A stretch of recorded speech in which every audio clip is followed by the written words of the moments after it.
Voilà, je vous donne la possibilité d'enregistrer de votre bord.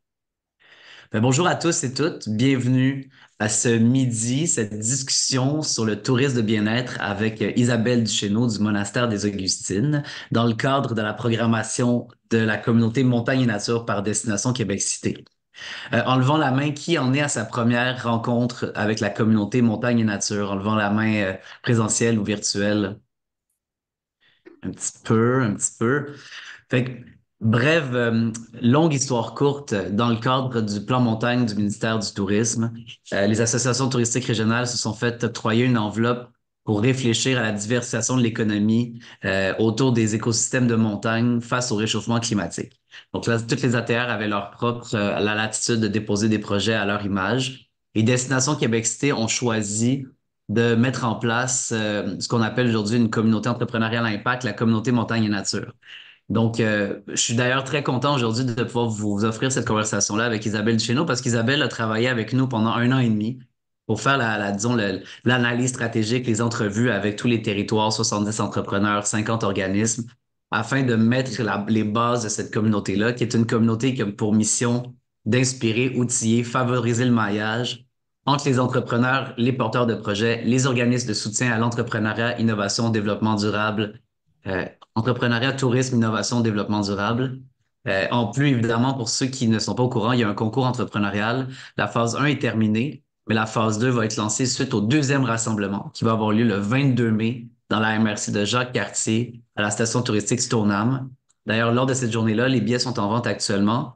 Et les thématiques de cette journée-là seront principalement l'innovation, innovation ouverte, technologique, sociale, la mobilité durable, l'accessibilité universelle et le tourisme de bien-être. Et donc, aujourd'hui, on a la chance d'avoir avec nous Isabelle Duchesneau, justement pour discuter de les bases, en fait, qu'est-ce que c'est le tourisme de bien-être et comment on peut adapter notre proposition de valeur afin d'intégrer un maximum les bonnes pratiques du tourisme de bien-être. Donc, ce que je vais faire, c'est que je vais commencer, si c'est pas déjà fait, je vais voir si je... OK, parfait. L'enregistrement est fait. Donc, sans plus tarder, je vous passe la parole à Isabelle. Je tiens simplement à dire, il va y avoir une présentation d'à peu près une demi-heure. Puis après, on va tomber en mode conversation. On va vous inviter à partager vos défis, vos questionnements par rapport à vos projets. Comme ça, n'hésitez surtout pas. N'oubliez pas aussi que ce que vous avez comme défi, il y en a plein d'autres autour de la table qui en ont assurément les mêmes. Donc, des fois, on pense qu'on prend le micro puis qu'on accapare la discussion, mais en fait, souvent, on donne la possibilité à des gens qui n'ont pas le goût de poser des questions, d'avoir des réponses à des questions qu'ils n'auraient pas osé se poser. Et si pendant la présentation, vous avez déjà des questions, je vous invite à le partager dans le chat. Je vais en prendre note, puis on va commencer avec les questions écrites suite à la discussion, à la présentation d'Isabelle. Donc, sans plus tarder, Isabelle, la parole est à toi. Oui, ben bonjour tout le monde. Vous m'entendez bien? Oui, tout est beau. Bon, mais ça me fait plaisir d'être là. Ça me fait plaisir de partager un segment de marché dans lequel je suis plongée là, depuis maintenant plus de 12 ans, par la mise en place et le démarrage du monastère, bien entendu, mais aussi un peu avant. Là, je me suis toujours intéressée à ce marché-là qui a pris vraiment qui a pris vraiment une ampleur là, depuis quelques années. On va en parler. Alors, ce que je vous propose, c'est qu'avant de rentrer, comme David l'a dit, à discuter, parce que j'aimerais ça que ça soit quand même un échange là, par la suite. On va commencer par mettre les bases de c'est quoi le tourisme de bien-être, qu'est-ce qu'on entend, c'est quoi les tendances, juste pour que tout le monde soit au même diapason. Certains d'entre vous connaissez peut-être ce segment de marché-là quand même bien, d'autres peut-être moins. Fait qu'on va simplement se mettre à jour là-dedans. Fait que je vous ai préparé une petite présentation là, qui va durer à peu près 20-30 minutes. Bon, si certaines de mes collègues sont là, ils savent que je dis 20-30 minutes, puis je dépasse toujours mon temps, mais je vais vraiment tenter de garder le cap sur mon temps. Après ça, bien répondre à vos questions, échanger sur qu'est-ce que vous pensez, comment que ça peut s'insérer là, dans vos sphères, dans vos organisations propres. Puis, c'est ça. Fait que je vais vouloir que ça soit vraiment convivial. Donc là, je ne suis pas très techno. David, tu es là. Je fais le share. Je suis là. Je partage mon écran. J'espère que ça va bien fonctionner.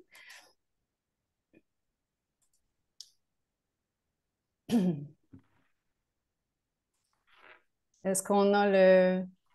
C'est parfait. C'est C'est le parfait. bon format. C'est le bon format. Super. Alors, on commence. Ben oui.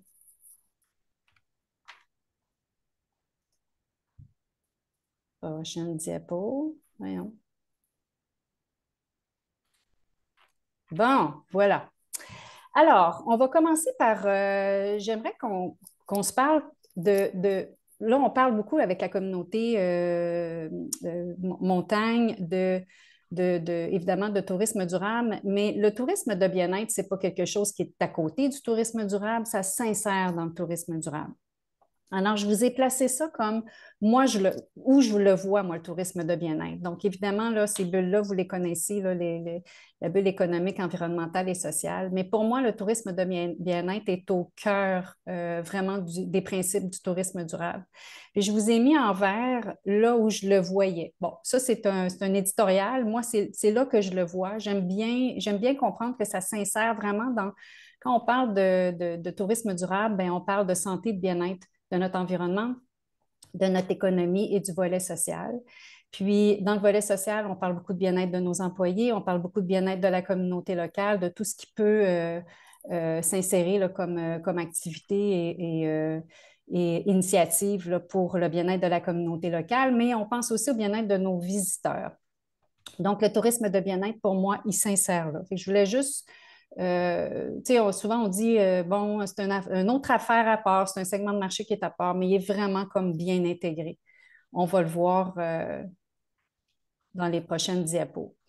Les caractéristiques du marché, bien, premièrement, c'est un marché qui a beaucoup évolué depuis les 10-12 dernières années. Moi, quand je suis arrivée au monastère en 2012, là, avant le démarrage du monastère s'est fait en 2015.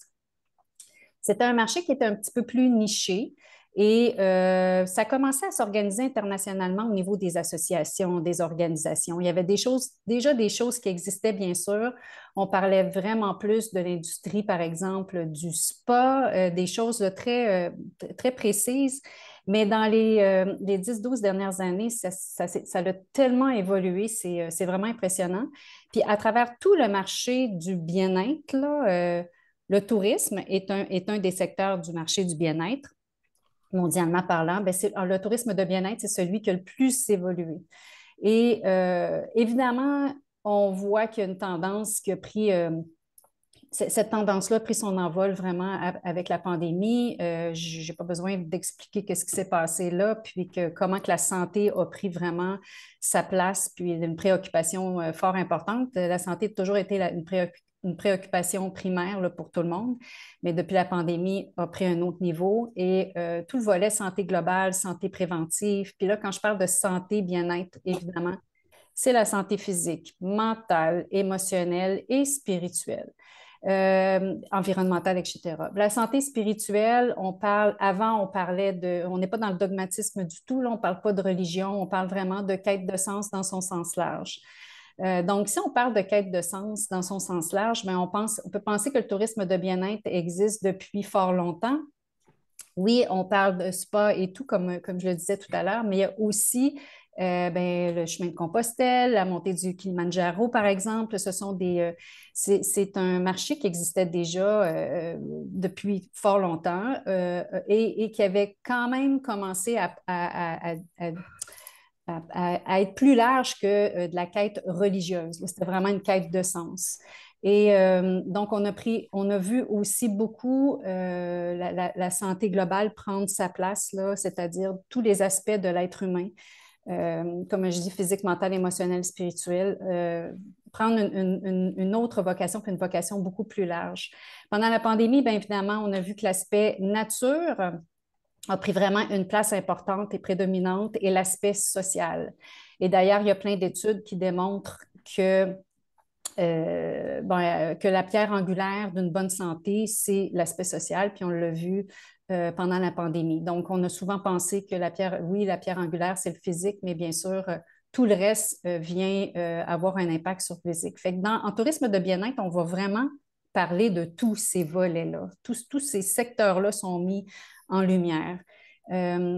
Alors, avant, on parlait d'un marché de niche. De moins en moins, on va parler d'un marché de niche. Il restera toujours un marché qui est plus niché, c'est-à-dire ceux qui viennent vraiment faire un voyage, comme par exemple au monastère des Augustines, quand on reçoit des gens en retraite, des retraites de santé, que ce soit individuelles ou de groupe. On parle effectivement d'un marché un peu plus niché.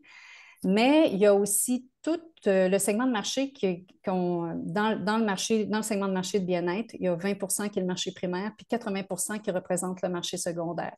Donc, les gens vont vouloir avoir une intégration d'activités, d'expériences bien-être durant leur séjour. Et ça représente quand même un bon volume et c'est de plus en plus important. Ce volet-là. Donc, une incursion de bien-être, un aspect bien-être de différentes façons, là, comment que ça peut se présenter, mais qui, pas nécessairement comme vocation primaire, mais cet aspect-là dans le voyage va prendre une importance. Donc, le tourisme de bien-être, ce n'est pas juste une tendance passagère, c'est vraiment un changement de comportement. Puis c'est vraiment une préoccupation de plus en plus importante au niveau du voyage et ça va façonner les expériences de voyage dans les années à venir. Fait que il faut le prendre en considération parce que ça prend vraiment de l'ampleur. Le profil des voyageurs, on remarque, là, je vais vous parler peut-être du marché un peu plus primaire, mais qui va prendre, quand on parle de généralement plus aisés, plus instruits et plus nombreux à voyager, là, on parle du marché primaire. Quand on remarque que les gens qui voyagent pour leur bien-être et leur santé sont prêts à dépenser 61 de plus que les autres profils des voyageurs pour des expériences de bien-être. Quand ils sont dedans, ils sont vraiment dedans. Ils sont prêts à dépenser plein de choses. Ils veulent revenir avec des expériences, ils veulent revenir à la maison enrichis d'outils, puis ils veulent continuer à perpétuer ce qu'ils ont appris à la maison. Ça, c'est vraiment une facette importante. Ils dépensent aussi 35 de plus que les touristes des marchés plus conventionnels. Ça, c'est des données qui sont sorties, je dirais, là, même depuis 2-3 ans. C'est le Global Wellness Institute. C'est un organisme qui fait de la veille sur tout ce qui se passe au niveau de l'industrie du bien-être dans le monde. Alors, justement, juste avant de rentrer en ligne pour le webinaire, j'ai reçu par courriel les nouvelles tendances du Global Wellness Institute, puis j'ai rapidement, là, en diagonale, je suis allée voir les tendances, les nouvelles tendances qui sont sorties pour le tourisme de bien-être, puis on est pas mal dedans. Là, je vais vous en ressortir quelques-unes après ma présentation, mais la plupart des nouvelles tendances ressortent dans ma présentation aujourd'hui. Bon, ils recherchent des expériences authentiques. L'authenticité, on en parle, c'est un mot qui est vraiment, je ne dirais pas galvaudé, mais on parle beaucoup d'expériences authentiques. L'authenticité, là, c'est vraiment important, particulièrement pour le voyage de bien-être. Les gens veulent s'insérer dans la culture locale. Alors, oui, on va voir, bon, yoga, méditation, il y a des courants, là, des courants bouddhistes, des courants de toutes sortes. Ça reste que quand les gens viennent faire du yoga ou de la méditation à Québec, ben, ils vont vouloir que ça s'insère quand même dans une culture plus locale. Là, la méditation et le yoga, c'est rendu des activités qui sont plus larges. Là, et c'est vraiment important qu'ils retrouvent une saveur locale. Euh, évidemment, des expériences qui favorisent les liens avec les habitants, c'est vraiment important.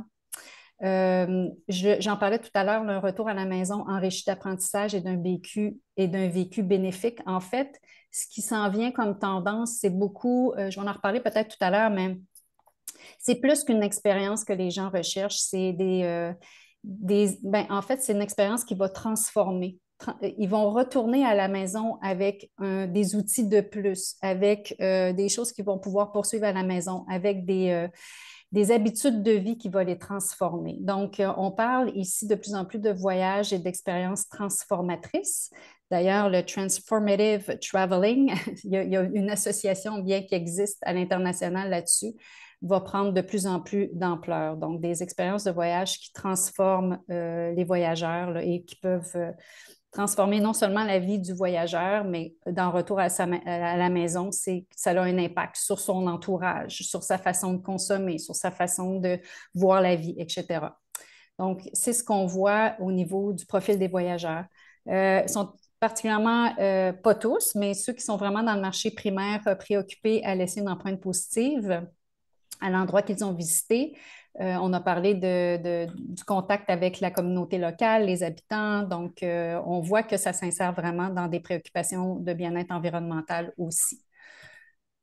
Ici, je vous ai sorti quelques graphiques là, pour vous montrer comment que, le marché du tourisme de bien-être va prendre encore de l'ampleur dans les prochaines années. Ça, c'est des chiffres qui sont sortis récemment. Ils sont encore bons, là. C'est là, encore le Global Wellness Institute, l'organisme international qui fait de la veille sur tous les secteurs de bien-être. Donc, vous pouvez voir que là, après la pandémie, ça a vraiment bifurqué vers le haut et que ça va toujours continuer en augmentant là, pour les prochaines années. C'est quand même assez majeur là, comme bond ici là, de 2022 à 2025. Donc, c'est ce qui prévoit encore comme bon. J'ai sorti aussi selon un sondage d'American Express, là, il avait fait, c'était pendant la pandémie qu'il avait fait ce sondage-là. Puis comme vous pouvez voir, les chiffres sont assez parlants. Donc, 76% des participants disent vouloir dépenser davantage en voyage pour améliorer leur bien-être. 55% sont prêts à payer un supplément pour des activités de mieux-être lors de vacances futures. Puis 70%, c'est énorme, se préoccupent davantage de leurs objectifs liés à leur santé et bien-être depuis la pandémie comparativement aux années précédentes. Et là, ces chiffres-là sont sortis en 2021 et ça ne fait qu'augmenter. Donc, on peut voir que, je disais au début, ce n'est pas qu'une tendance, c'est vraiment là pour être bien installé. On le voit bien avec les chiffres. Les tendances. Je vais les nommer en vrac. Je vais prendre quelques temps pour expliquer un petit peu. Là, il y en a qui sont assez évidentes. Il y en a peut-être d'autres qui sont moins évidentes. Puis on aura l'occasion d'échanger sur quelques-unes peut-être par la suite là, ensemble. Les voyages actifs sont toujours prisés. Des voyages actifs, qu'est-ce qu'on entend par voyage actif? Mais ça peut être un voyage, par exemple, de vélo où on prend la peine aussi d'aller en montagne, faire des activités en montagne, etc. Donc, ça a toujours la cote. La connexion avec la nature, on en a parlé tout à l'heure, depuis la pandémie, on a vu comment que ça l'avait pris, que ça avait fait un bond, donc en voyage de bien-être pour la clientèle et le segment de marché de la clientèle de bien-être, c'est quelque chose qui est important. La connexion avec la nature, évidemment, on peut parler de bain de nature, donc d'être en montagne et d'être dans des endroits entourés de nature, mais on pourrait penser d'avoir accès à des espaces verts si on est dans un contexte plus urbain, par exemple. Donc, et même, on voit que je ne sais pas moi, dans une salle à manger, des murs végétaux, donc d'être entouré de plantes, tout ça, là, ça fait toute partie de la connexion avec la nature pour moi. Là. Quand je parle de connexion avec la nature, ce n'est pas seulement de l'immersion totale en forêt. L'agrotourisme continue de prendre de l'ampleur. Ça a toutefois changé un petit peu au niveau de l'agrotourisme, c'est que les voyageurs veulent vivre des expériences et aller, par exemple, faire de la récolte avec l'agriculteur, veut vivre des expériences. Je lisais à quelque part qu'il y avait même, ça me disait le voyage actif avec l'agrotourisme, là, mais il y avait même des circuits de sportifs qui avaient été bâtis dans des champs, puis là, les gens prenaient des bottes de foin, puis faisaient, en tout cas, c'est le contact avec la terre et le contact aussi avec l'agriculteur qui est important. Donc, tout ce genre ces expériences-là sont vraiment favorisées et prennent de l'ampleur avec de plus en plus. Les séjours lents, ce n'est pas la première fois qu'on entend que le slow traveling, le slow living, c'est vraiment une tendance depuis plusieurs années, mais là, au niveau du tourisme, ça s'installe vraiment. Donc, on va voir de plus en plus les gens s'installer dans une place et virevolter autour de la place pour laisser moins d'empreintes écologiques aussi avec le voyagement, mais aussi pour profiter pleinement de l'endroit, vivre l'endroit avec les locaux. Et donc, cette tendance-là va continuer à prendre de l'ampleur.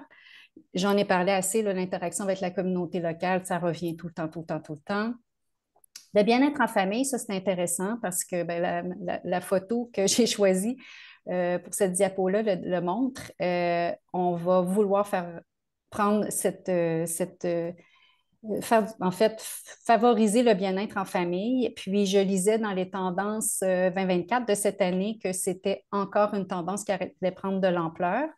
C'est-à-dire que les parents se préoccupent de la santé mentale de leurs jeunes, vont favoriser la déconnexion, vont vouloir que le jeune apprenne ait du plaisir à voyager, mais que ce soit des apprentissages pour eux avec des outils avec lesquels ils retournent à la maison et qui va favoriser la santé mentale et émotionnelle du jeune. Donc, voilà, ça, c'est une tendance aussi qui est intéressante, là, qui va prendre de plus en plus d'ampleur. Vous ne seriez pas surpris, vous n'êtes pas surpris, je suis certaine, de voir que de plus en plus, on va voir des vacances favoriser la déconnexion numérique. On sait que c'est particulièrement préoccupant auprès des jeunes et ben, pour nous tous aussi. Et donc, on va vouloir encourager la déconnexion numérique pendant les vacances. Les retraites spécialisées en santé sont toujours tendance. Donc, c'est des retraites, par exemple, qui sont spécialisées, là, comme on peut faire au monastère un week-end de méditation en groupe ou une semaine seule à vraiment faire une retraite que là-dessus, massothérapie, spa, etc., etc., comme vous pouvez l'imaginer. La prochaine tendance, la culture et l'art qui font du bien, ça, c'est vraiment une tendance qui est en train de prendre un envol important. Et de plus en plus de scientifiques s'intéressent à cet aspect-là aussi. Donc, je vais en reparler plus tard. Les cures de sommeil, ça, c'est vraiment intéressant. Ça fait quand même un bout que ça préoccupe. Ben, le sommeil, c'est toujours préoccupant pour tout le monde, là, mais là, c'est plus que jamais, là. Et c'est particulièrement, je lisais cette semaine que c'est particulièrement préoccupant chez la génération Y. Donc, sont vraiment, vraiment préoccupés par le sommeil. Mais fait intéressant, c'est que nous avons mis au monastère nous avons mis en ligne là, une retraite de sommeil, puis ben, un séjour qui favorise le sommeil, là, un forfait. Forfait sommeil, voilà. Et mes collègues aux communications me disaient que quand ils ont mis ça en ligne, là, ça avait fait fureur comme post et qu'il y a eu vraiment ça avait vraiment fait beaucoup son effet. Fait qu'on peut voir que non seulement c'est une tendance qui prend vraiment de l'ampleur, elle se répète dans les tendances que j'ai lues avant de venir en ligne ici, donc qui prend encore plus d'ampleur. Et là, il y a différentes façons qu'on peut favoriser le sommeil là, au niveau touristique. Évidemment, les gens viennent, puis ils peuvent loger à l'hôtel, bien sûr, mais ils viennent passer un séjour là, avec nous. Fait que donc, on peut les aider à favoriser le sommeil. Le biohacking, je ne sais pas si vous connaissez ça. Je ne m'étendrai pas là-dessus parce que c'est une tendance qui est juste là. Je ne pense pas qu'on en discute pendant des heures ici, on n'aura pas le temps, mais le biohacking, c'est vraiment en- comment je pourrais dire ça? Je ne sais pas comment traduire le mot hacker, là, mais c'est vraiment hacker son corps et s'assurer qu'il est à son plein potentiel et à son maximum de toutes sortes de façons et de façon personnalisée. Donc, vous avez que ça peut passer de la montre qu'on a, là, qui nous calcule nos pas, calcule notre rythme cardiaque, qu'on comprenne notre cycle circadien, circadien, c'est bien ça, personnel, notre alimentation qui est propre à nous, les vitamines qui viennent embarquer là-dessus. Fait que donc, c'est pas, il y avait une tendance avant qui était make me, je vais le dire en anglais parce que je vais le dire en anglais. Make me look good. Alors ça, c'était vraiment la tendance là, d'il y a 10 ans. Aujourd'hui, plus que jamais, c'est make me feel good. Donc, on est vraiment dans je veux bien me sentir. Oui, l'aspect esthétique est encore important, mais on va faire du sport beaucoup plus, ou on va faire du sport beaucoup plus pour être en santé que pour... parce qu'avant aussi, il y avait une tendance qui était vraiment aux retraites. Par exemple, là, je ne sais pas moi, quelqu'un voulait rentrer dans sa robe de mariée, là, puis allait faire une retraite, un bootcamp, c'est ça que je cherchais. Ça, on en voit de moins en moins. Il y en a, mais les bootcamps sont beaucoup plus pour dans un volet global, puis qui inclut la santé mentale et émotionnelle maintenant et spirituelle. Thématiques populaires dans les prochaines années, je ne les aborderai pas ici, mais on va de plus en plus parler de deuil, de santé sexuelle, la santé des femmes, la santé de femmes de toutes, en passant par la ménopause à la santé particulière des femmes et les retraites de style Blue Zones qu'on pourra échanger si vous avez, si peut-être que vous avez vu sur Netflix la télésérie ben, le documentaire Blue Zones. Si vous ne l'avez pas vu, j'en dirai un petit mot tout à l'heure. Portrait de la situation à l'international, ben c'est ça. Donc, pour la plupart, j'ai abordé ça, là, mais pandémie qui a accéléré la tendance mondiale et du vouloir être bien dans sa peau et dans son corps et avoir des modes de vie plus sains. De plus en plus, on va voir un groupe là, qui est beaucoup plus large, que j'en ai parlé tout à l'heure, là, c'est avec le segment de marché secondaire. Donc, ça touche un peu tout le monde. La technologie est très présente dans l'industrie du bien-être, ça c'est sûr. Beaucoup pour la santé physique, mais de plus en plus pour la santé mentale. Ça prend vraiment une ampleur depuis quelques années. Il y a plusieurs scientifiques qui s'intéressent de plus en plus à l'industrie du bien-être. J'ai parlé tout à l'heure de la nature, des arts et de la culture, là, qui était un choix qui est de plus en plus documenté puis qui va prendre de plus en plus d'importance dans les prochaines années. La recherche de quête de sens tout en voyageant, ça, c'est vraiment une tendance qu'on va voir s'accélérer dans les prochaines années aussi. Donc, un sens, les gens qui retournent, qui voyagent vraiment pour se retrouver, se reconnecter à soi-même. Ça, ici au monastère, on le voit beaucoup, mais les gens n'auront pas nécessairement besoin de venir dans un lieu comme chez nous pour retrouver cette quête, ce sens-là. Ils vont le faire de différentes façons. Et j'ai parlé tout à l'heure des expériences transformatrices là, qui ont des répercussions positives et durables sur les habitudes de vie lors du retour à la maison. C'est vraiment un portrait à l'international qu'on voit de plus en plus. Pour terminer, quelques actions, des exemples d'applications concrètes, puis on va en parler en échangeant dans quelques instants. Mais écoutez, c'est très vaste là, comme application de ce qu'on peut faire. Mais ce n'est que quelques exemples que j'ai mis ici. Bon, des chambres favorisant le sommeil, on a vu que le sommeil, c'était important. Donc, que ce soit décor feng shui, choix de matelas, oreiller, draps, aromathérapie, huile essentielle, purificateur d'air. Dans les chambres d'hôtel, on va voir vraiment de plus en plus des appareils, des outils et des matériaux utilisés pour favoriser le sommeil.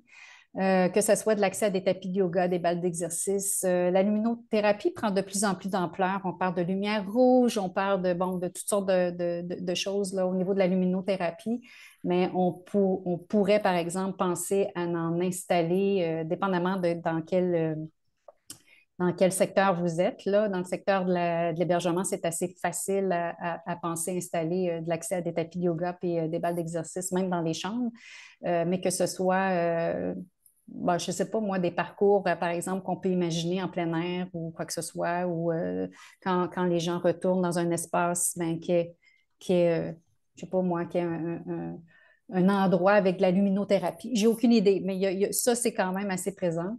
La restauration offrant des choix locaux, sains, santé, non transformés, évidemment, ça demeure. Ça va être de plus en plus demandé. Euh, des exemples d'applications, des accès à des applications mobiles pour des méditations guidées, des exercices de respiration, des séances de de yoga, pilates et autres. Alors, si vous n'avez pas de collaborateur, vous n'avez pas de prof de yoga sur place ou de prof de méditation ou une chose qui est de plus en plus populaire aussi, c'est tous les exercices qu'on appelle le breathwork, là, tout par rapport aux respirations. Ben, si vous n'avez pas de spécialistes, vous pouvez faire affaire avec des applications mobiles qui sont quand même assez accessibles. Donc, vous pouvez, par exemple, envoyer quelqu'un en montagne et avoir accès à une application mobile, puis la personne pourrait aller faire une marche en montagne et avoir cette application mobile-là. Le design de parcours actif, contemplatif, encourager la déconnexion. Donc, ça, c'est quelque chose qu'on peut mettre en place facilement. Des espaces de réunion favorisant la diminution du stress et la mobilité. Évidemment, dans les salles de réunion, les gens, quand on parle de clientèle d'affaires, de la clientèle d'affaires groupe qui se réunissent dans une salle. On ne commencera pas à changer notre salle puis en y mettant, on sait que la lumière favorise, là, mais on ne commencera pas à déménager nos salles de réunion. Mais on pourrait, par exemple, penser, j'ai déjà vu, peut-être que vous en avez déjà vu aussi, mais dans une salle de réunion, même des vélos stationnaires en arrière. Donc, les gens qui sont tannés d'être assis, statiques, vont écouter une conférence ou vont participer à une réunion, mais en faisant leur vélo stationnaire ou en changeant de position. Donc, différentes, au lieu d'être assis sur des chaises banquets, de favoriser qu'il y ait différentes façons qu'on peut s'asseoir à terre. En tout cas, moi, j'ai vu toutes sortes de choses là, qui peuvent se faire, qui sont vraiment intéressantes. L'accès à des espaces verts, on en a parlé. Des expériences immersives en contact avec la communauté locale, on peut penser à toutes sortes d'expériences immersives et des collaborations avec des experts en santé. Donc, si vous n'avez pas d'experts en santé dans vos organisations, c'est facile de faire des collaborations avec des experts en santé qui seront de plus en plus en demande. Je voulais juste ici, je termine avec ça, je voulais juste montrer que la plupart des grandes compagnies, là j'ai des multinationales, ça fait déjà un bout qui sont dans le tourisme de bien-être et pour certaines compagnies comme le groupe Accor et Hilton, puis je pense que peut-être que parmi nous, là, il y a peut-être le Château Frontenac et le Hilton qui font partie du webinaire, qui sont participants. Donc, ils ne sont pas sans savoir qu'il y a des groupes dédiés, il y a vraiment un secteur dédié à travers la compagnie là, qui se préoccupe de monter des activités, des produits et des services en bien-être dans leur champ d'activité. Et simplement que je voulais vous montrer que les petites phrases clés du groupe Accor et de Hilton là, qui montrent bien que ça renforce une proposition de valeur là, pour une entreprise. Donc, le groupe Accor, le bien-être est un accélérateur d'activités supplémentaires pour les propriétaires de nos établissements. Et le Hilton témoigne que les voyageurs définissent le bien-être au-delà du gymnase, tandis qu'ils recherchent l'enracinement et l'équilibre dans leur vie et leur projet de voyage. Donc, de plus en plus, on voit des multinationales, mais c'est préoccupé du bien-être au cœur des entreprises touristiques. Alors voilà, ça ferait le tour pour moi avant de passer à la période d'échange et la période de questions. Fait que je vais arrêter mon échange. Bon, comment je fais ça? Je vois plus C'est super rien. intéressant. Merci beaucoup, Stop share. Isabelle. Oui, est-ce que j'ai arrêté mon échange, là, mon C'est parfait. partage? Oui. Bon, c'est tout. Ce que je vous propose aussi, ça peut être des questions, ça peut être des commentaires, ça peut être également des études de cas, si jamais vous avez envie de nous partager une réalisation, ou ça peut être aussi plus comme, ben, vous êtes en train de vous poser la question, tu sais, par rapport à une des hypothèses qu'Isabelle a proposées, ben, n'hésitez pas à le mettre sur la table. On est là pour échanger avec vous. Donc, en levant la main électronique, on va vous passer en ordre. Bonjour Michel, à vous. Oui, bonjour, merci, bravo, excellente présentation. J'ai pris beaucoup de notes. Je vais sûrement revoir la vidéo. Moi, ma question, c'est que j'ai une possibilité d'avoir un endroit très spécial sur le bord de la mer en Gaspésie et c'est 8 heures de route de Québec, 11 heures de route de Montréal. La distance À quel point, même si on a un site extraordinaire, moi je suis de Montréal, j'habite maintenant à Québec. Je sais où les Ursulines sont situées, ces centres-villes, ces choses-là. J'habitais à Stoneham avant, c'est pas loin, des choses comme ça. Mais quand on est loin, qu'est-ce qui fait que les gens vont se déplacer comme expérience? L'unicité, l'ancrage dans le territoire. Les gens vont se déplacer. Si vous avez moi, je dirais là, que c'est vraiment l'ancrage dans le territoire qui est super important. Pas essayer de copier ce que le voisin fait, pas essayer de faire comme les autres font. Moi, j'ai eu la chance d'aller voir quand même beaucoup de trucs à l'international. Puis à chaque fois, ce qui se différenciait, c'était vraiment l'ancrage dans le territoire. Alors que ce soit en Gaspésie versus Québec versus Montréal, on s'ancre dans le territoire, puis dans ce qu'il a à offrir. Et ça devient unique. Et là, les gens sont prêts à se déplacer pour ça c'est sûr. Je ne sais pas si je réponds à votre question. Oui, oui, oui, ça, effectivement, on est à 5 pieds du bord de la mer, c'est Ah sûr. ben là, c'est sûr que oui, moi je pense que toute offre unique là, est bien ancrée et bien enracinée dans ce qu'il a à offrir. Puis effectivement, en Gaspésie, c'est la beauté des paysages et des paysages uniques. Puis c'est pour ça que les gens vont se déplacer. Donc, il y a beaucoup de choses à développer, d'activités de bien-être à développer en Gaspésie, ça, il n'y a pas de doute. En Mais Quand je plus, dis-moi, parle, avec un Isabelle, oui, excuse. question juste peut-être pour compléter la question, c'est quoi pour l'ancrage dans le territoire, tu sais, parce que je veux dire, je comprends, mais Oui. disons concrètement, là, c'est quel genre d'action qu'on peut faire pour s'ancrer dans la communauté et sur le territoire? Ben, en fait, c'est de parler beaucoup avec la communauté aussi, de travailler avec la communauté locale, je dirais, puis de faire en sorte que les gens aient l'opportunité d'avoir ce contact-là avec la communauté locale. Ça a vraiment une répercussion de transformation. Les gens retournent chez eux puis ont vécu quelque chose d'unique, là. Je veux dire, la Gaspésie, le monastère des Augustines, que ce soit Stoneham, mais peu importe. On a tous quelque chose de différent à offrir et c'est un petit peu ça, là, Puis je pense que c'est avec la communauté, quand c'est bien ancré dans la communauté, puis que c'est développé avec et pour la communauté locale, ben ça, c'est enrichi, l'expérience est enrichie du territoire, c'est ça que je veux dire. là, je vous confirme, c'est exactement ce qu'on est en train de faire et vous avez raison. C'est des partenaires clés dans le succès. Moi, mes interrogations, c'est surtout la distance Mm. pour la clientèle. Et les billets d'avion, c'est 1600, 1700 $ aller-retour Ouais. à Ça, la l'aéroport. mobilité est un autre enjeu sur notre grand territoire de Québec. Mais oui. Merci Merci. Michel. Merci pour la question, le partage. Jalix, à vous. Oui, bonjour, moi c'est Jean d'Entourage sur le lac. J'ai une petite question. C'est quoi le marketing un peu qui est mis de l'avant? Parce que dans le fond, les gens qui voyagent justement pour ce genre de voyage-là, ils se réfèrent sur quoi? C'est du monde qui vont aller sur Expedia Booking ou ils vont-tu aller, y a-tu des mots-clés? C'est quoi le côté marketing justement pour aller chercher cette communauté-là? Parce que dans le fond, c'est un peu une communauté, le monde du bien-être. Ça devient, en fait, Mm. ça devient, hein. J'ai quasiment le goût de. Je sais que j'ai de mes collègues qui sont, qui sont en communication, qui sont avec nous. J'ai vu Magali, puis je pense qu'Isabelle et Caroline sont là. Ils sauraient plus vous répondre que moi où aller, les mots-clés, etc. Mais il y a deux encore une fois, la clientèle primaire, la clientèle secondaire. La clientèle primaire va aller sur toutes sortes de plateformes. Il y a aussi des collaborateurs avec qui vous pouvez travailler là, dans le tourisme de bien-être, c'est-à-dire des gens qui organisent des voyages de bien-être là, spécifiquement. Mais au-delà de ça, c'est vraiment les réseaux sociaux habituels. Puis les mots-clés, je ne pourrais pas vous les nommer, là. Magali, tu peux peut-être là, je la mène de spot, je ne sais pas si elle est là. Oui, je la vois.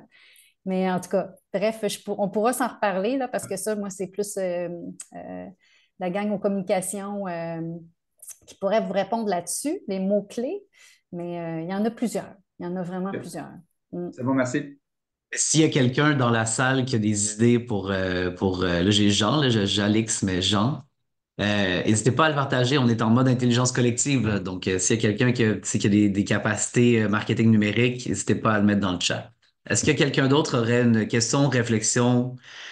C'est très intéressant, là, les sujets qui ont Ah, été... tiens, Oui, Caroline, viens. on a eu des gros problèmes techniques. Caroline, c'est La config c'est notre antenne, ils directrice vont des dire, parce qu'on était communications. tous ensemble sur un même ordi. En tout cas, c'est toute dispersion. On n'était pas capable de prendre Bonjour, la parole. Caroline. Ben moi, tout ce que je peux dire, c'est que c'est vraiment un ensemble de choses. Effectivement, nous, on fait beaucoup de voyages, de voyages de presse où on invite beaucoup les journalistes. Puis c'est idéalement dans le créneau. Parce que vous parliez de booking et tout, c'est un peu nos ennemis dans notre cas. C'est nos ennemis parce que c'est évidemment, on a de l'hébergement grâce à des bookings et tout, mais quand on veut vraiment se positionner, c'est pas via ces plateformes-là qu'on va réussir, même que s'ils apprécient chez nous, c'est souvent accidentellement. Alors, c'est pas l'objectif. Alors, c'est vraiment d'être précis puis de s'assumer, en fait, dans notre positionnement. Puis alors, aller chercher des journalistes, aller dans les médias spécialisés.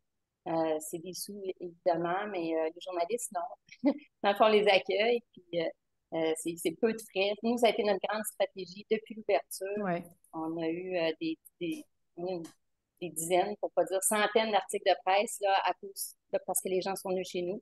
Évidemment, ça coûte des frais pour les accueillir et tout, mais dans le fond, c'est très payant parce qu'après ça, ben, ils partent avec euh, c'est beaucoup plus qu'une pub, en fait, tout ce qu'ils vont mentionner, si l'expérience est positive, ben, effectivement, c'est très, très positif pour nous. Puis sinon, ben, évidemment, c'est tout du numérique parce que c'est long. C'est un travail de longue haleine. Avoir notre base de données, on est rendu à une vingtaine de mille de noms dans notre base de données. Là, ça, c'est vraiment des gens, c'est précieux, c'est des beaux profils, c'est des gens qui soit sont venus ou soit se sont intéressés à nous d'une façon quelconque. Alors, quand on communique ensuite à ces gens-là, ben, on va les chercher dans leur profil qui est lié au nôtre, dans le fond. On a, Isabelle parlait du forfait de sommeil. Ça fit beaucoup avec notre clientèle. Alors, quand on a sorti ça il y a quelques semaines, effectivement, on a envoyé une infolette, puis ça a popé, notre site web, ça a été... Les gens ont été curieux, je ne dis pas qu'on en a eu beaucoup en visite, là, en réservation, c'est quelques-uns, mais la curiosité est là, donc ils sont intéressés par les messages qu'on leur envoie parce que c'est le profil. Alors, c'est pas la quantité, c'est pas les visiteurs, les touristes, monsieur, madame, tout le monde. Il faut savoir aussi, quand c'est pas notre monde, nous, on est moins familial, pas qu'on veut pas. Là, j'ai vu dans la présentation, on devrait peut-être Tendance, ouais, mais moins inviter chez une famille à nous. Ouais. méditer. Mais, tu sais, il y a des endroits où on n'est pas, il y a des clientèles, c'est pas tant les nôtres, puis il faut l'assumer, puis se dire, OK, mais on va élargir plus tard, mais on va là, on assume ce qu'on est. C'est la clé, en fait. Caroline, est-ce que tu dirais que de plus en plus Isabelle, tu parles, on t'entend Ah, pas. oui. Oui, on l'entend. Oui? Tu Oh, m'entends? oui. Mais je dirais, Caroline, est-ce que tu dirais que de plus en plus les voyages de familiarisation là, de journalistes là, sont intéressés par l'aspect bien-être, hein? On l'a vu depuis l'ouverture là, de 2015 jusqu'à aujourd'hui. Il me semble qu'il y a de plus en plus de journalistes intéressés par cet aspect-là, hein?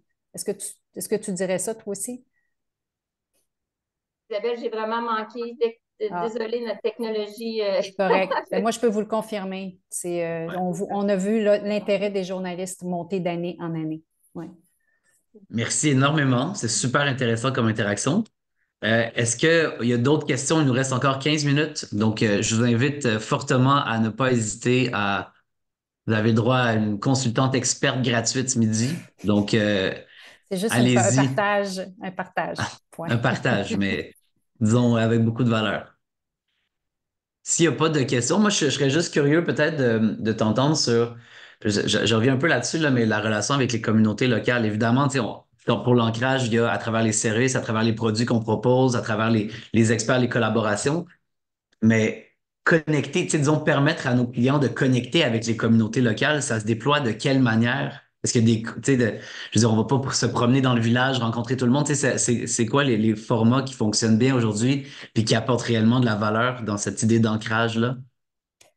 On peut aller dans tous les sens avec ça, là, mais ben, j'en parlais tout à l'heure, là, l'exemple de l'agrotourisme, là, donc le contact avec l'agriculteur, le contact avec celui qui, qui est la source de l'aliment, ou peu importe, ça c'est une grande tendance, mais avec la communauté locale, c'est vraiment de développer des, je dirais, des opportunités de rentrer en contact. Puis ça se fait avec les gens de la place. Donc, je pourrais aller dans tous les sens, donner des exemples, mais ça peut aussi être, parce que ça, c'est une tendance avec également le volet social là, de notre bulle de tourisme durable, mais ça pourrait être aussi permettre à nos visiteurs, aux touristes de faire du bénévolat.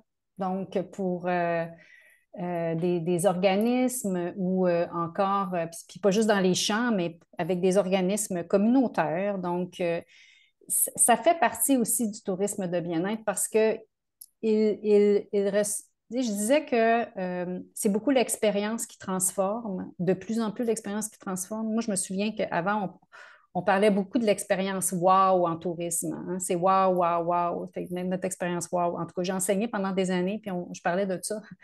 Maintenant, c'est plus que le wow. C'est vraiment l'expérience avec laquelle tu ressors, tu te dis, il vient de se passer quelque chose. Je ne sais pas trop qu'est-ce qui vient de se passer, mais wow. Ça, oui, le wow, mais c'est un wow qui demeure. Euh, donc, et je pense que des expériences telles que rentrer en contact avec un local, venir faire du bénévolat, s'assurer que l'idée de laisser un endroit dans un meilleur état, que tu le prends, ça peut passer par ça aussi. Donc, c'est des échanges. La question est très pertinente et la réponse est très vaste.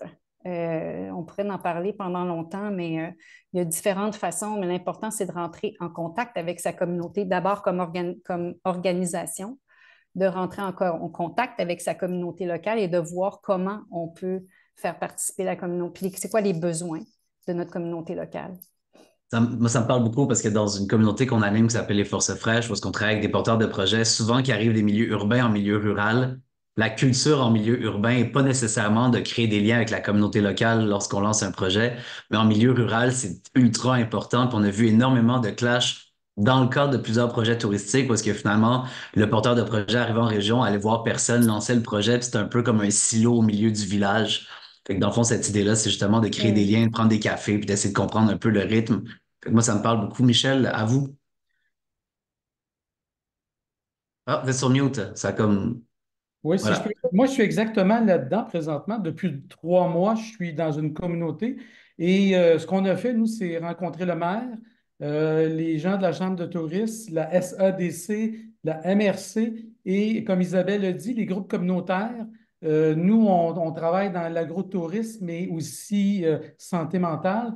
Et on a rencontré le pharmacien, on a rencontré les agriculteurs, on a rencontré les gens au niveau du bureau du tourisme. Et effectivement, moi, je suis de Montréal, donc j'arrive là-bas. Je n'ai pas l'accent gaspésien, donc ça paraît tout de suite, malgré que mon gilet montre que j'ai des légumes. Et la connexion se fait par justement toujours l'entreprise de ces gens-là.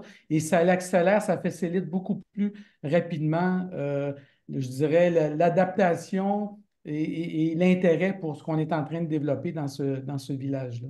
Oui, il ne faut pas penser qu'on a toutes les réponses, mais il y a des réponses, des fois, c'est les gens qui nous entourent qui les ont. Là. Donc, c'est de travailler en co-création ou en collaboration.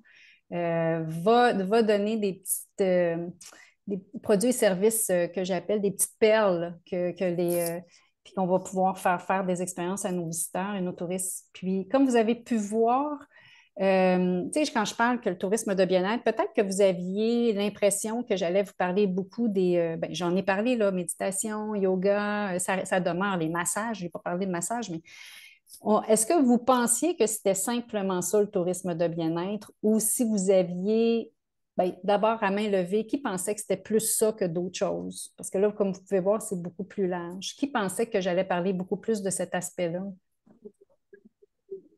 Quelques-uns. Donc, comme vous pouvez voir, le tourisme de bien-être, là, c'est vaste. Donc, pensez simplement comment vous pouvez même de notre propre expérience, on voyage. Le voyage s'est transformé dans les 10, 12, 15 dernières années, particulièrement avec la pandémie. Donc, on veut faire des voyages, mais on veut que ces voyages-là favorisent. Pensez juste que si vous voulez que ce voyage-là favorise votre propre bien-être, comment? Qu'est-ce que vous metteriez en place? Que ce soit physique, mental, émotionnel, spirituel. Encore une fois, quête de sens. Quand je parlais de déconnexion numérique, là, ça peut être aussi simple mais vraiment simple. On arrive en nature, on arrive dans un parc. On arrive dans un parc de la CEPAC et qu'on ait des espèces d'écriteaux ou quoi que ce soit là, qu'on peut penser et dire ici, on encourage la déconnexion. Vous pouvez, connectez-vous avec la nature, connectez-vous. Puis là, à travers le parcours, au lieu qu'ils prennent juste un sentier, puis qu'il y a des fois de l'interprétation de la nature végétale ou quoi que ce soit, bien, il peut avoir des rappels de prenez une grande respiration, déconnectez, il y a plein de choses à penser. Puis les gens vont faire l'expérience d'une façon fort différente. Oui, ils vont faire une marche en nature, en famille, mais ils vont la faire peut-être plus en silence, peut-être plus en étant conscient, peut-être plus. C'est toute cette petite, je m'excuse le terme anglais, mais le petit twist-là à donner. Des fois, c'est pas grand-chose, mais ça prend tout son sens quand la personne va faire son expérience parce qu'elle va voir l'écriteau, elle va faire hey, attends, moi, OK, on vous encourage à vous déconnecter. Donc, on peut avoir un panier à la porte, laisser le cellulaire là. Nous, ici, on le fait. Ce n'est pas tout le monde qui le laisse. Au début, en 2015, on avait même un petit coffre-fort, puis on disait aux gens, vous pouvez laisser votre cellulaire dans le coffre-fort pendant votre séjour. Bon, je peux vous dire que ça déstabilisait une couple de personnes. Puis il y a peu de monde qui l'ont fait. Mais à un moment donné aussi, on avait des petits paniers où les gens pouvaient laisser leur cellulaire. Se défaire du cellulaire, c'est rendu comme c'est comme ça nous fait un petit quelque chose. Mais on peut le garder dans nos poches, encourager la déconnexion, puis faire le focus sur autre chose qu'on a l'habitude de faire. Par la respiration, par la contemplation, par la lenteur.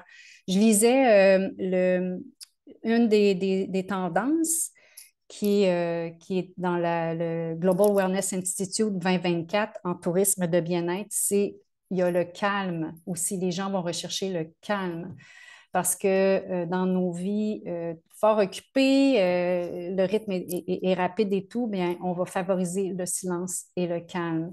Donc, comment on fait pour favoriser ça chez nos visiteurs, chez nos touristes? Donc, c'est juste de penser à des petits trucs comme ça. Puis, encore une fois, souvent, on a tout ce qu'il faut pour le faire, puis il faut juste y donner une petite twist supplémentaire. Puis, les gens vont apprécier ça, puis ils vont faire une expérience différente. Super intéressant. Ici, par exemple, juste pour terminer, au monastère, on fait des marches méditatives. Donc, on les amène marcher dans le Vieux-Québec, mais on leur fait faire quelque chose de différent. Donc, au lieu de marcher en marchant de façon normale, ordinaire, comme on le ferait dans n'importe quelle ville, à regarder tel truc et tel truc, on leur fait faire une marche, même si on est en pleine ville et tout, la marche méditative, c'est qu'on leur fait faire des connexions avec différents objets, une connexion avec le fleuve, une connexion, on les amène à réfléchir, à se reconnecter à eux. Donc, c'est des choses qu'on fait. C'est des exemples là, que vous pouvez prendre, c'est juste des exemples en inspiration. Là, mais des fois, on n'est pas obligé de tout réinventer la roue. Peut-être petite question en fermeture. Est-ce que ça existe le washing? C'est un peu comme Oh yes. l'idée de greenwashing parce que j'ai l'impression qu'ils ont dit, ah, petit, nous autres, on embraque dans le bien-être, Oui, mais oui. on essaie de régler ça avec juste une petite action, mais la culture de l'organisation dégage Oui. pas ça. Est-ce que tu vois ça? Si Oh c'est mon le Dieu. cas, c'est quoi ce serait quoi comment s'assurer de garder une authenticité avant de s'engager dans une communication en ce sens-là? Ben, c'est comme dans toute chose, là, c'est une très bonne question. Il y en a du wellness washing, oui, il y en a vraiment. Il y a des destinations qui se disent des destinations de bien-être, puis que tu te dis, ben OK, c'est pas parce que tu as un spa dans ta destination que tu es une destination de bien-être, là. Fait que donc, oui, il y en a de toutes sortes, comme on peut voir le tourisme durable avoir son greenwashing, il y a du wellness washing. Donc, il faut vraiment adopter faut le faire de façon, encore une fois, je sais que le mot est galvaudé, mais il faut le faire de façon authentique, en vraiment pour que les gens comprennent qu'on est là pour leur bien-être, puis on essaie d'implanter des choses pour favoriser leur bien-être. Donc, c'est de façon authentique, puis ça fait partie de nos valeurs. Donc, tout Merci comme... Isabelle. Oui, pardon, Oui. excuse. Non, non, vas-y. En fait, c'est juste parce que vu qu'il est midi 57, évidemment, il y a Déjà. des gens qui, à 13 heures, ils vont vouloir quitter. Alors Oui. d'abord, est-ce que tu aurais encore 15 minutes pour s'il y a des gens qui ont des questions? Toi, as-tu un hard stop à 1 heure? Non, non, non, moi j'ai encore du temps, pas de problème. Parfait. Fait que là, on va comme Il y a rapper Lynn, hein? officiellement, puis après, on va continuer. Pardon? Là, j'ai une Qu'est-ce que tu dis? question ici. Il y avait une C'est petite ça, question. exact. Ouais. Mais je vais rapper officiellement, puis après, Lynn et Voyage de rêve vont pouvoir poser leurs questions, mais je veux juste m'assurer que tout le monde Parfait. qui doit quitter puisse quitter. Fait que je tiens d'abord à te remercier, Isabelle, Grand de ta plaisir. générosité et d'avoir embarqué dans l'aventure avec autant d'enthousiasme, d'avoir présenté c'est super intéressant. Pour ceux qui ont raté au début, donc on va poursuivre la conversation sur le tourisme de bien-être le 22 mai lors du deuxième grand rassemblement de la communauté Montagne et Nature qui va avoir lieu à la station touristique Stoneham. Tous les détails, là, j'ai mis dans le chat, là, il y a la programmation préliminaire, il y a la billetterie. Donc, tous les détails sont sur le site montagneetnature.ca. Pour ceux qui auraient des solutions innovantes, c'est-à-dire que, au travers de la communauté, on adresse une foule de sujets. Là, on se demande quels sont les obstacles, les freins au développement d'un écosystème touristique responsable et durable sur le territoire. Si on constate que la mobilité en est un. Dans certains cas, il y a l'eau qui rentre en ligne de compte, la réutilisation des déchets ou des résidus. Bref, donc on est à la recherche de solutions innovantes. Ça peut être des innovations sociales, technologiques. Euh, on est très, très ouvert. Si vous avez une solution pour nous, dans le chat, vous allez trouver, il y a un formulaire pour un appel à solution. Donc, on va vous poser des questions sur la solution que vous proposez. Puis, dans le cadre du rassemblement, on organise un marché public et vous allez pouvoir présenter votre solution aux territoires partenaires, organisations présentes. On vise entre 160 et 180 participants. La majorité des contenus vont être enregistrés. Bref, le rayonnement de cette initiative-là vous permettrait peut-être d'aller chercher des clients, des partenaires, etc. Donc, n'hésitez pas à embarquer. Donc, ceux qui doivent quitter, il est 13 heures. Merci d'être venus. Pour ceux qui ont encore des questions, on va se donner encore un 15 minutes. Donc, Lynn, la parole est à vous. Merci. Merci. Isabelle, la complexité que je vois, que je vis plutôt, là, moi, là, c'est vraiment d'expliquer la plus-value qui est associée avec. Parce que si tu fais vraiment du bien-être, tu sais, je veux dire, il y a un coût à ça, puis il faut bien en tout cas, tu sais, entre le bien le tarifer, l'expliquer versus, tu sais, souvent, la différenciation du produit auprès du consommateur, tu sais, est dure à expliquer qu'il y a vraiment une plus-value bien-être, là. Fait que ma question a lien avec ça, là. Fait que c'est ce que je trouve difficile, entre autres, là, moi, au niveau de l'auberge de montagne, là, pour le produit estival, là, l'hiver, elle se vend toute seule, cette auberge-là, mais l'été est plus difficile à expliquer. Pourtant, on a le droit à la déconnexion, il est pas mal là, pas de Wi-Fi, tu sais, il y a beaucoup, beaucoup d'éléments, mais on a fait un pas, mais on sent qu'on a besoin de monter encore plus pour expliquer tout ce volet-là qui est inclus finalement dans la tarification, là. Puis c'est dur au niveau de se démarquer au niveau entre autres là, de la Gaspésie là, comme telle. Oui. Comme Caroline le disait, là, c'est beaucoup de s'assumer dans ce qu'on veut faire, puis de le mettre de l'avant, donc comme place très différente, puis qui va même qui ose aller dans un endroit ou à une place où les autres n'iraient pas, là. Fait que tu peux, dans un endroit comme tu le nommes, ce que tu évoques, c'est ça. Si c'est un endroit comme justement là, où il y a plein de déconnexions, puis on est vraiment, il faut vraiment l'assumer puis le mettre de l'avant. Puis après ça, c'est beaucoup, tu sais, comme Caroline disait, c'est long. Effectivement, ça peut être long comme démarche. Attends, là, elle vient de revenir, Caroline. Mais plus on s'assume, plus l'expérience est là, puis plus l'expérience est là, plus le bouche à oreille est là, puis après ça, là, c'est une roue qui tourne. Mais quand on ne s'assume pas totalement, je vais juste vous donner l'exemple du petit déjeuner en silence. Nous, on fait un petit déjeuner en silence au monastère pour différentes raisons. Un, c'est Ça évoque le patrimoine immatériel des religieuses qui déjeunent en silence depuis le 6e siècle. Oui, j'ai bien dit le 6e siècle. Ça fait partie de leur charisme, là, donc de leur façon de faire, de leur façon d'être. Fait qu'on trouvait que c'était intéressant de le mettre de le faire expérimenter aux gens. Et aussi, c'est qu'on se disait que c'était un bel outil pour commencer la journée, pour que les gens commencent dans le bien-être de façon différente, là, au lieu de commencer nos journées là, bien agitées. Fait que donc, on fait vivre ça à nos clients. Et en 2015, on ne s'assumait pas tant. C'est-à-dire qu'on l'a mis en place, c'était quand même audacieux. Puis, on a, on- nous-mêmes, on avait de la misère à l'assumer, on avait de la misère à le mettre en marché. Puis aussi, c'est que les clients ne comprenaient pas vraiment. Puis, en tout cas, on n'était pas trop à l'aise avec ça finalement parce qu'on se trouvait un petit peu trop audacieux. Le jour qu'on a commencé à s'assumer pleinement, on s'est posé la question en 2015, ouais, est-ce qu'on continue tout ça? Puis là, je me suis dit non, on s'est dit, il faut continuer parce que ça va faire une différence.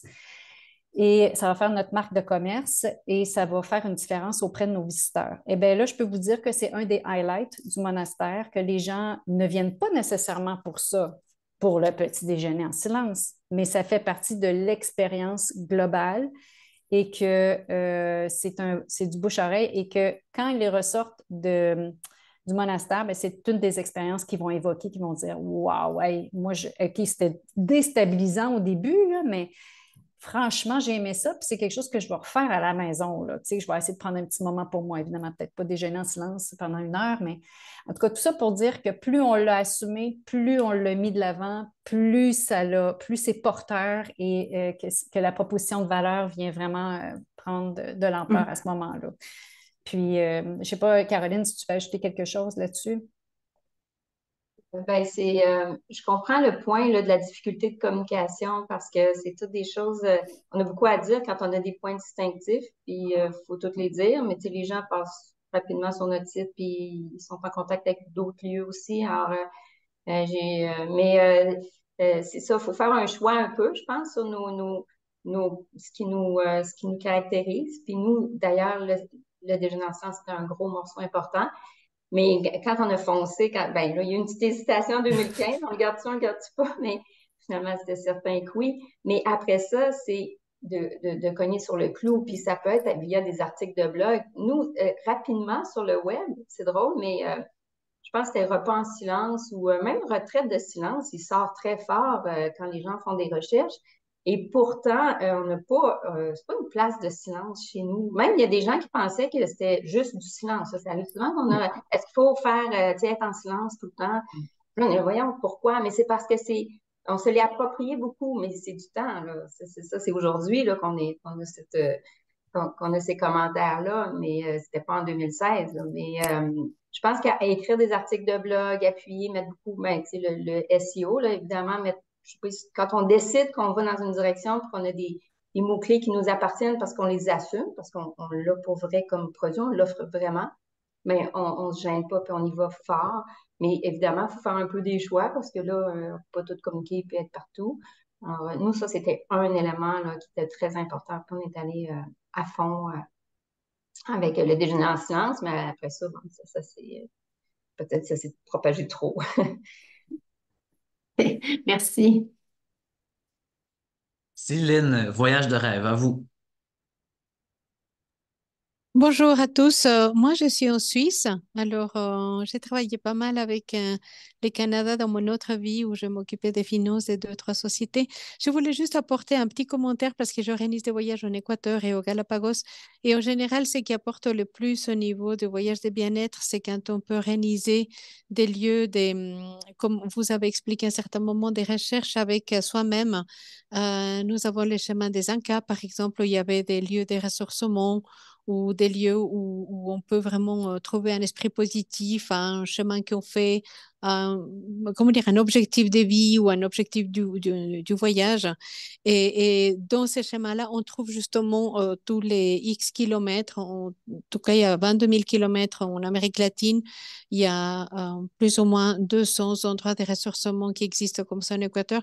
Et c'est là où les gens aiment beaucoup quand on fait les cercles de feu pour le bien-être, hein, quand on fait certains temazcals spéciaux basés sur les techniques ancestrales et puis la préparation de la nourriture aussi qui a un certain sens vivre dans les communautés et en faisant vraiment le maximum de contacts authentiques avec les communautés. Je pense que c'est ce qui apporte vraiment le plus en général, c'est ce que je sens maintenant avec les clients. Exact. Merci pour votre partage, c'est vraiment ça. Merci, oui. Merci beaucoup. Est-ce qu'il y aurait une dernière intervention? Est-ce que quelqu'un aurait le goût de partager un témoignage ou une dernière question pour Isabelle? C'est pas le cas. Il est 13h07. Je vais tous vous souhaiter une magnifique journée. Merci énormément de vous être présenté aujourd'hui, puis j'espère qu'on va poursuivre la conversation le 22 mai lors du deuxième grand rassemblement de la communauté. Merci Isabelle. Merci à tous. Merci beaucoup Isabelle. Merci, bonne journée. Bye. Merci, bonne journée. Bonjour. Au revoir.